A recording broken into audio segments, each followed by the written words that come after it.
All right, one last trig equation. Here we have sine squared plus 3 cosine minus 3. The key to this problem is keeping the singlet and substituting in for the squared. So our singlet is cosine. That means we really have no option but to make this problem in terms of cosine. So I need to get rid of the sine squared. Again, you don't have to have this memorized. Well, you do need to have sine squared plus cosine squared equals 1 memorized. You don't have to have what sine squared is equal to memorized because we can get to it. If we get sine squared all by itself, we just subtract both sides by cosine squared. 1 minus cosine squared is what we're going to substitute in for sine squared. So, the rest of the problem stays the same.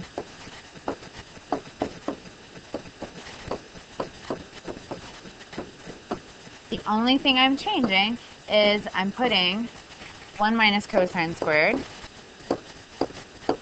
in where sine squared was because they are equivalent. And now I can roll with my problem. I'm going to multiply in my 2. Make sure you do that with both the terms here.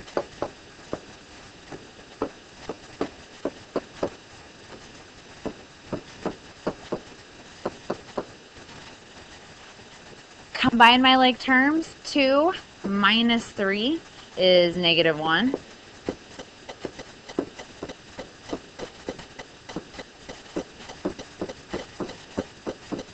And I know we don't like factoring with that negative in front, so you can move everything to the other side of the equation. You can switch all the signs, whatever works for you. You can roll with it and just multiply your negative 2 times your negative 1.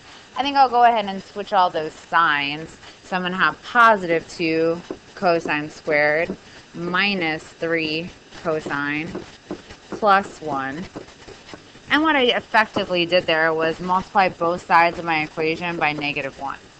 And that's legal since I have an equal sign that I can work on both sides of. Whatever you do to one side of an equation, as long as you do it to the other, then what you're doing is legal when you're working with an equation.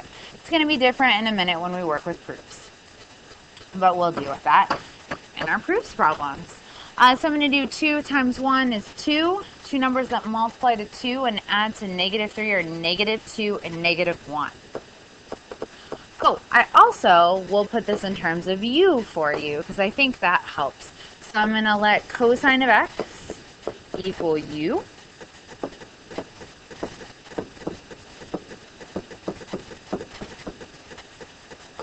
And again, 2 times 1 is 2. I'm multiplying to positive 2 and adding to that middle term negative 3.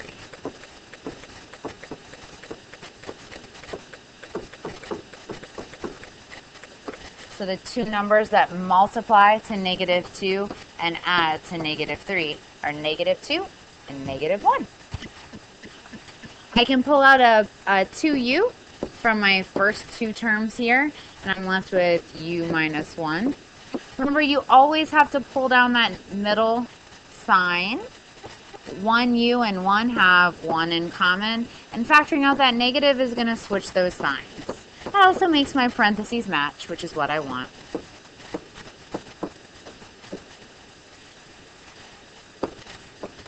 And then write your binomials, stuff on the outside, stuff on the inside. And u was cosine. So here I have u equals 1/2, u equals positive 1. Those are looking good for cosine values.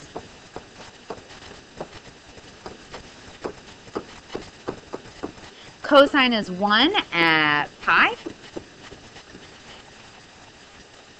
Cosine is 1/2 at pi over 3. And in the fourth quadrant is the other place that cosine is positive, and the pi over 3 there is 5 pi over 3. And that's your last trig equations problem. Next video we'll have some trig proofs